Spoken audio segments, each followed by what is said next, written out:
Ah, Bíblia de graça? O que será que ela vale?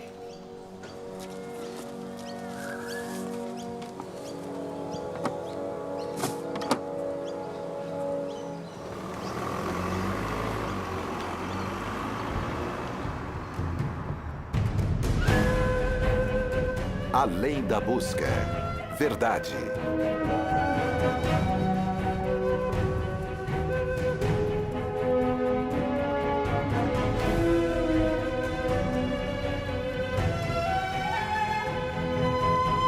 Liberdade.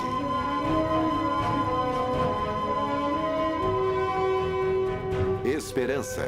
O que está acontecendo? Sinais. Além da crença. A busca pela verdade.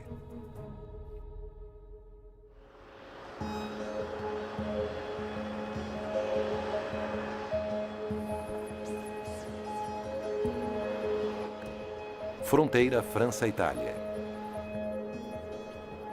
A Bíblia tem um passado duvidoso. Antes da imprensa, a Bíblia foi copiada à mão. Geralmente em uma língua que as pessoas comuns não entendiam. Além disso, a igreja proibia de ler a Bíblia. Mas a igreja não tinha o monopólio total das Bíblias. Há mais de 500 anos, havia um grupo herético de bandidos chamado Valdense. Eles viviam nos vales dos Valdenses, nos Alpes italianos, bem na fronteira com a França.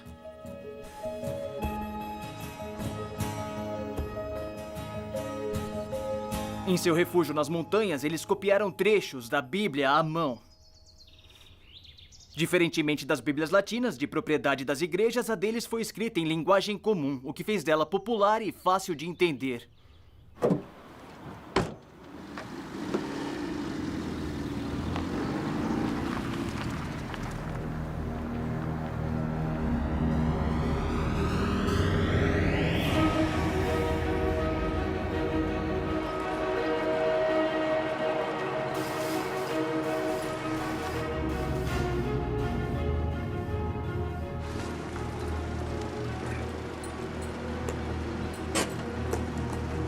Buongiorno. Favorisce i documenti per cortesia?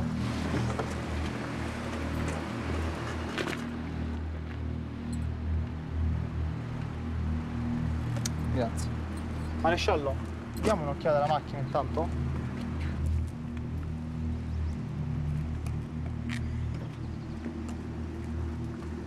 Sì, buongiorno, sono il tenente da guidare. O que é isso? Um instrumento de sopro aborígene. Tudo bem. Sì, il soggetto è Murison John Alexander. Tá bom, obrigado. Imagine. 22 gennaio 1973.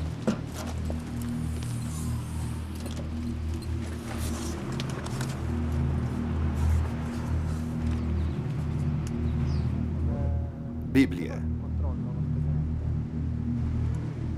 il soggetto è A Bíblia? Sim.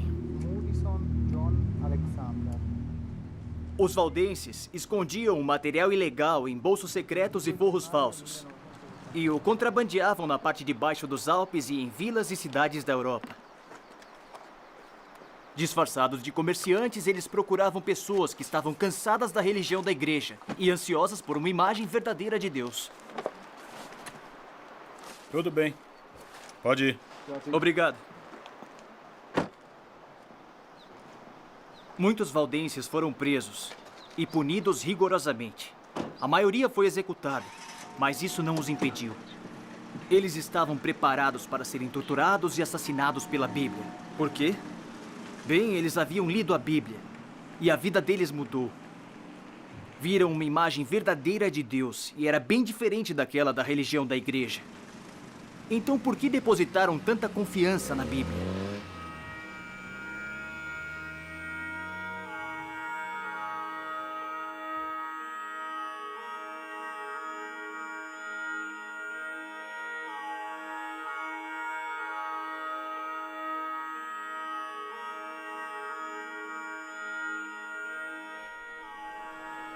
Mar Morto, Israel.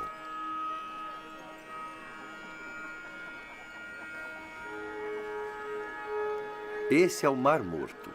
Apesar das aparências, é um dos lugares mais inóspitos do planeta. Você não pode beber a água. Ela é 10 vezes mais salgada do que a do oceano, mas pode flutuar nela e pode esfregar lama em sua pele, o que supostamente a deixa mais vibrante e jovem. Eu imagino que isso aconteça depois de se enxaguar.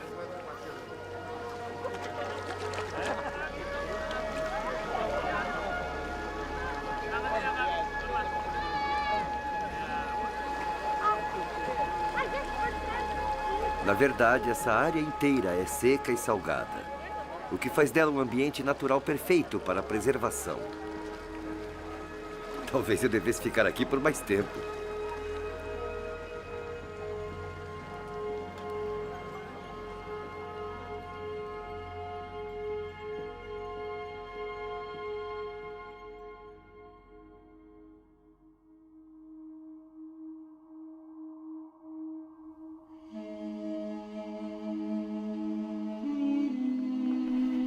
Qumran, Israel.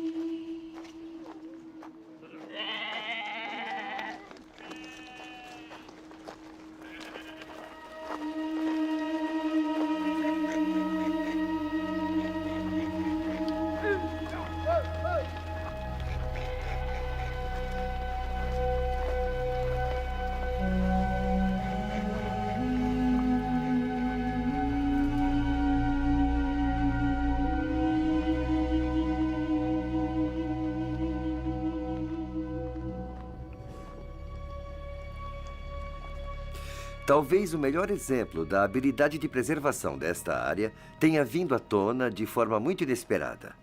Em 1947, segundo a história, um jovem beduíno, Muhammad o Lobo, e seu primo vieram aqui procurar uma cabra perdida. Achando que a cabra teria entrado em uma das muitas cavernas que existem por essa área, decidiram dar uma olhada nelas. Infelizmente, estava ficando escuro e, sem uma tocha, os meninos não conseguiam enxergar. Jogaram pedras numa caverna para ver se acertavam a cabra, para encontrá-la pelo balido. Mas eles não escutaram a cabra. Em vez disso, ouviram o som de cerâmica quebrada.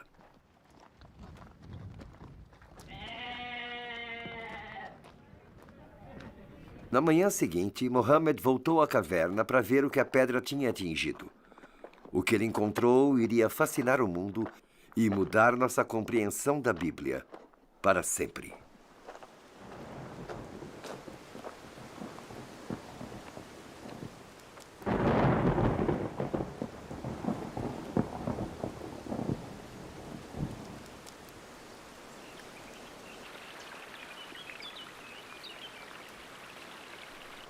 Colégio de Barba, Itália. Este é o Colégio de Barba.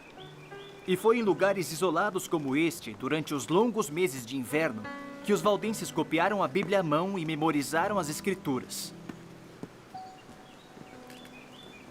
Estas casas de copiagem se tornaram uma ameaça à autoridade da igreja, então ela contratou soldados para perseguirem os valdenses e impedir que eles espalhassem as Bíblias escritas à mão. É difícil imaginar esse tipo de perseguição acontecendo hoje, não é? I can't sleep, but at least I have my belief in this hungry land where the word of life is rare.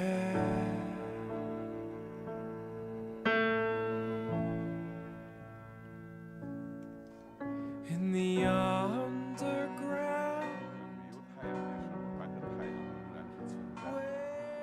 Às vezes em nossas vidas, o sol está coberto por algumas nuvens.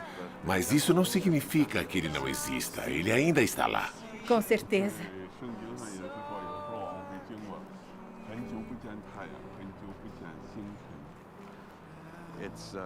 A Bíblia nos diz que há dias nublados em nossas vidas, que por muito tempo nós não vemos o sol. Estocolmo, Suécia. A vida na prisão era muito difícil de uma perspectiva humana. Tinha que passar por muitas coisas físicas.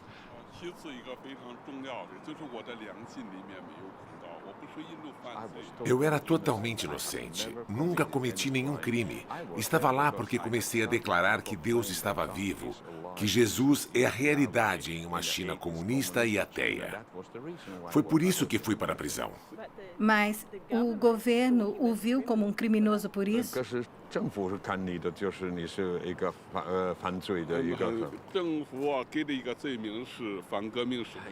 Eles me disseram que eu sou o contra-revolucionário mais perigoso da China. Eu nem entendia isso. Sou contra o quê? Porém, mais tarde, o Espírito Santo me fez entender. Quando você começa a pregar em uma nação comunista ateia, que fez lavagem cerebral nas pessoas, dizendo que não existe, e você começa a pregar que Deus está vivo, é claro que, do ponto de vista deles, você é contra-revolucionário.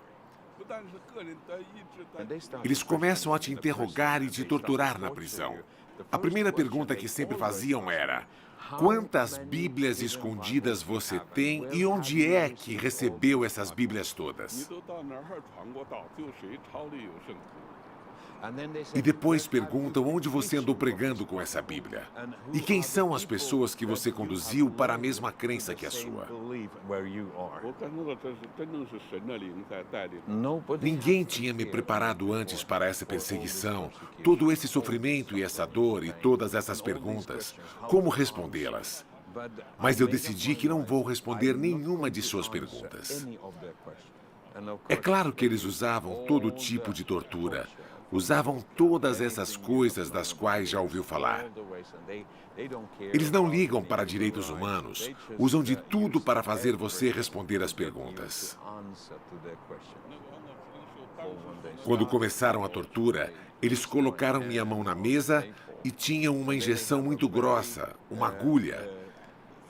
E eles começaram a injetar ácido embaixo de minhas unhas, uma depois da outra.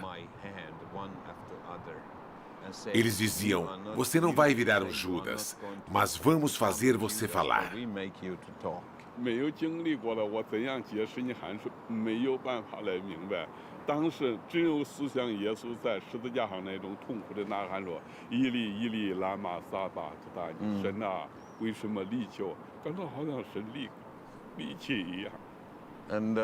E é impossível que outro ser humano entenda a intensidade da dor em seu corpo.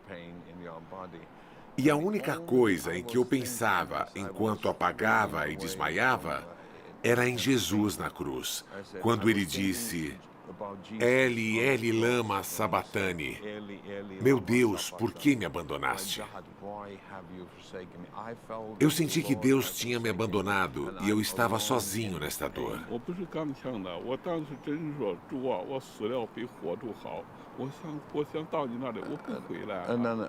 Eu não sou um crente muito forte. Eu dizia: Senhor, morrer seria a libertação. Senhor, permita que não volte para esta dor. Permita que vá até você.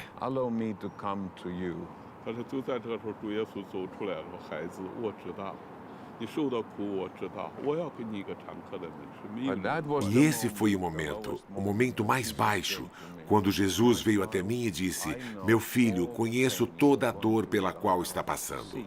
Eu vou abrir uma porta para você que nenhum homem conseguirá fechar.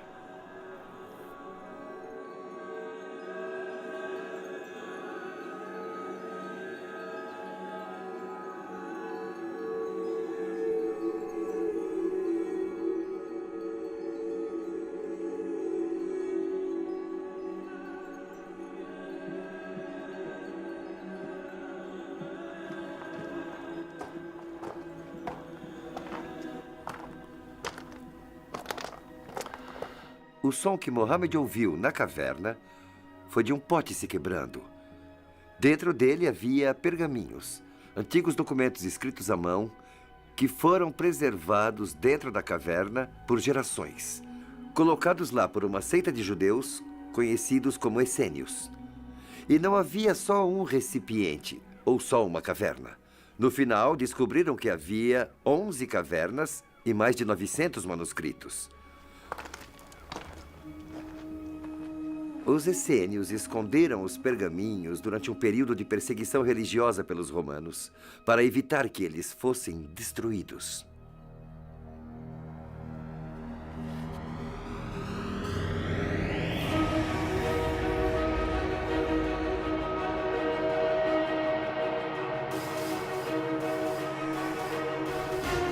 Santuário do Livro, Jerusalém.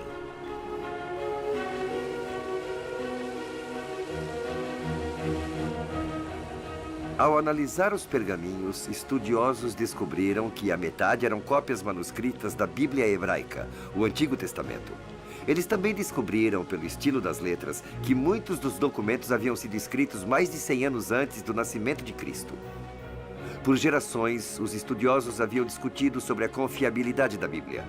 Em cada nova cópia, em cada impressão, haveria enganos. As histórias da Bíblia haviam se tornado fantasiosas. Agora, os estudiosos tinham cópias de 2000 anos para comparar.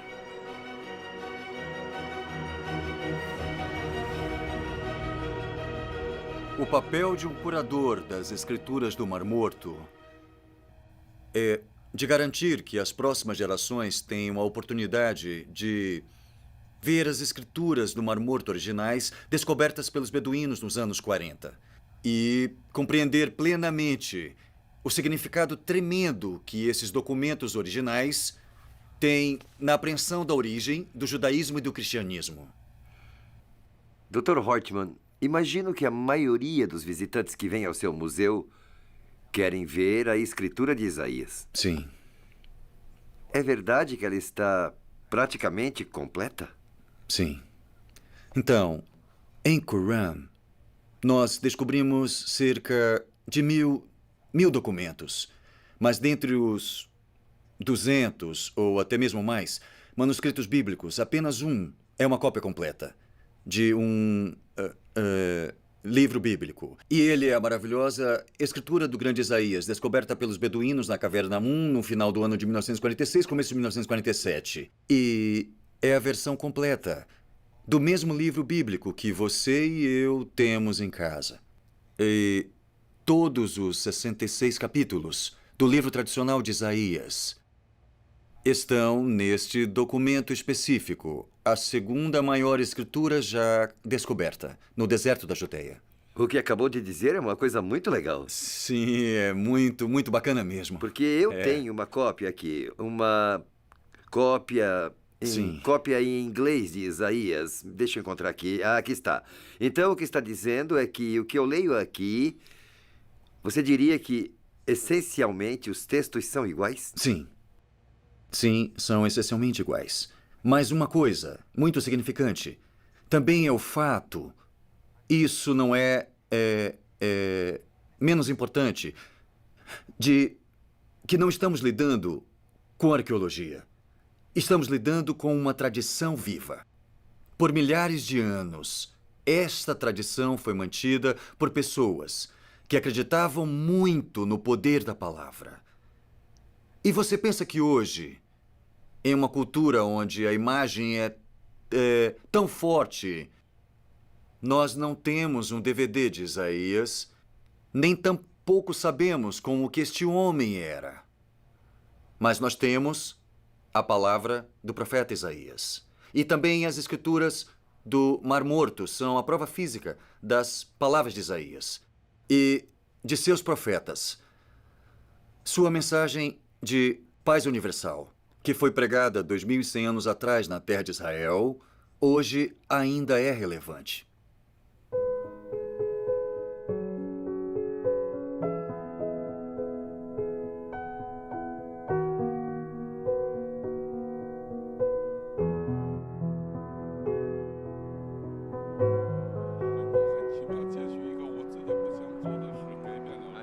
Eu nunca me esqueci do que aconteceu certa manhã, porque uma vez por semana a gente recebe um pedaço bem pequeno de pão no vapor. E eu estava com muita fome e estava pronto para começar a comer a minha pequena porção de pão, quando ouvi o Espírito Santo dizendo: deveria dar seu pão para o assassino. Eu não queria fazer isso. Eu estava totalmente... Eu sentia que estava precisando do pão. Eu estava falando com o Espírito Santo. Eu disse: Senhor, uma vez por semana eu ganho este pedaço pequeno de pão. Sou um ser humano. Meu corpo precisa de tudo o que tem neste pão para sobreviver mais uma semana.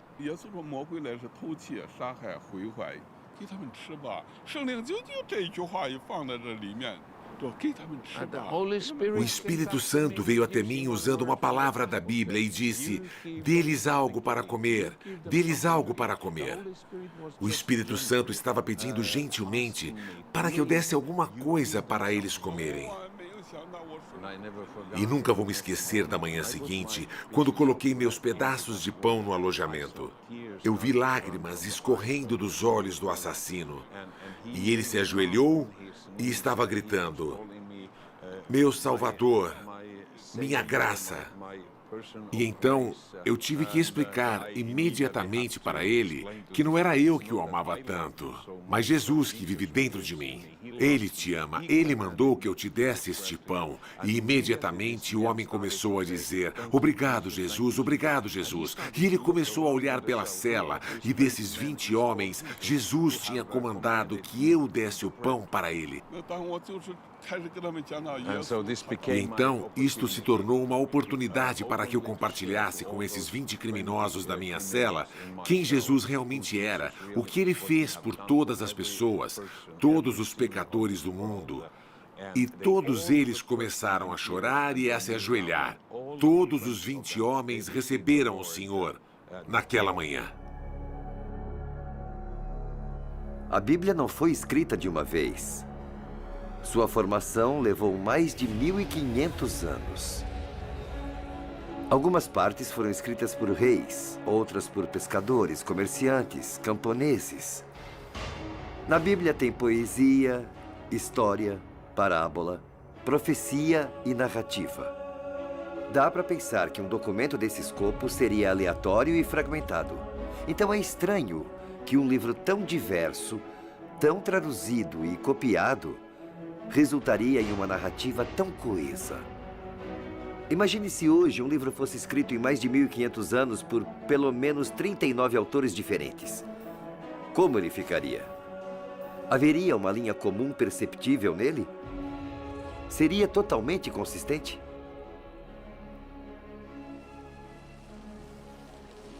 No mundo de hoje há muitas crenças diferentes.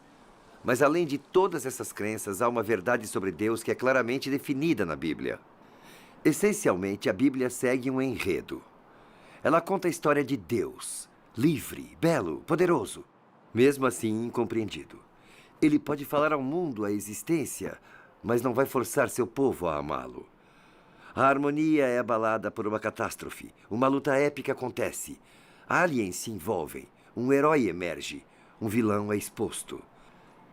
Há romance por todo lado.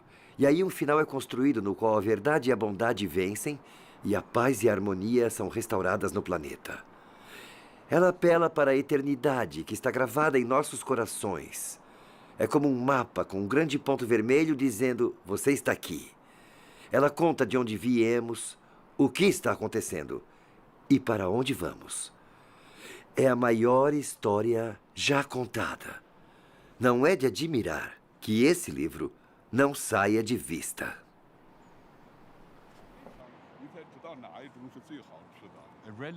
A religião é, no máximo, como ir a um restaurante e estudar o cardápio, mas nunca pedir e receber nada. Você só está lendo o que tem, mas nunca faz o pedido e nunca recebe. O verdadeiro cristianismo é uma experiência pessoal que consiste em receber Jesus em sua vida. E isso é uma coisa que muda a sua vida. Não apenas sua vida, mas tudo que está a seu redor.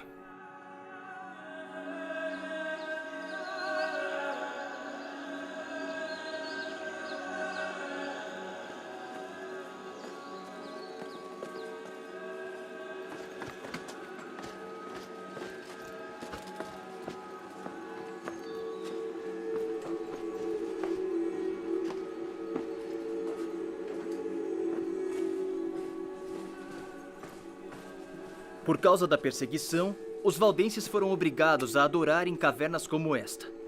Aqui eles eram livres para ler a Bíblia e adorar a Deus em sua própria língua. Essa experiência pessoal é algo que ainda desfrutamos hoje.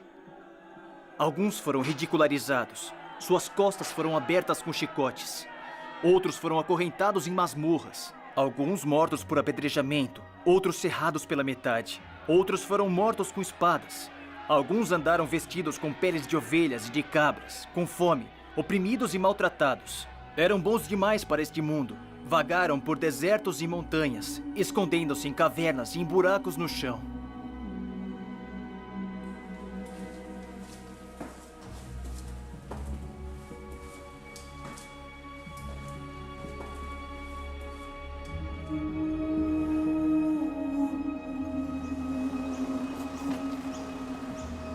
Ao longo da história, a Bíblia muitas vezes foi um livro proibido.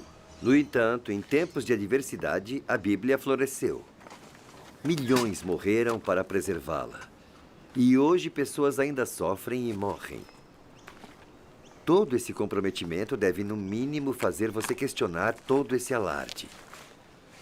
Quanto mais eu desvendo o enigma da Bíblia, mais eu vejo que ela mostra Deus por quem Ele realmente é. Ele é bom, Ele é justo, Ele é paciente e perdidamente apaixonado por todos nós. Ele nos oferece uma vida que vai além de nossos sonhos mais incríveis. Mas há forças visíveis e invisíveis que preferem que você e eu não conheçamos essa vida e não vejamos essa imagem de Deus. A Bíblia tem uma mensagem simples. Elas não vão vencer. Como Isaías coloca, toda a carne é como a erva. Secou-se a erva e caiu sua flor, mas a palavra do Senhor permanece para sempre.